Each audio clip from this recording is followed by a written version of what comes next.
भव सिंधू तरावया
मध्ये आपल्याला प्रत्येकाला अहंकार असतो. तुम्ही आम्ही सर्व सारखेच आहोत. भगवंताच्या दरबारात जाताना आपण प्रथमतः मंदिराच्या पायरीवरती पाहिलं काय, मंदिराच्या पायरीला नमस्कार केल्यावरती मग पुढे जातो. कळसाला नाही आपण नमस्कार करतो, बरोबर ना? कळस जरी सोन्याचा असला आणि पायरी जरी दगडाची असली तरी दगडाला नमस्कार. सांगण्याचा मतिदार्थ एवढा अभंग संतांचे आपण म्हणतो. संतांची एक विशेष गोष्ट सांगण्यासारखी काय आहे, त्यांनी त्यावेळेला लिहून ठेवलं, जवळ 800-900 वर्ष झाली, की आज पण आता पण ही वाक्य आपल्याला सत्य सांगतात.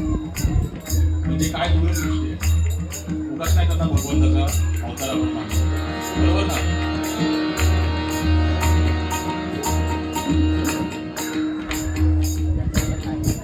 चरणांचं तुम्हाला सांगितलं, चरणांचा अभंग आहे. चरणाचं किती महत्व आहे.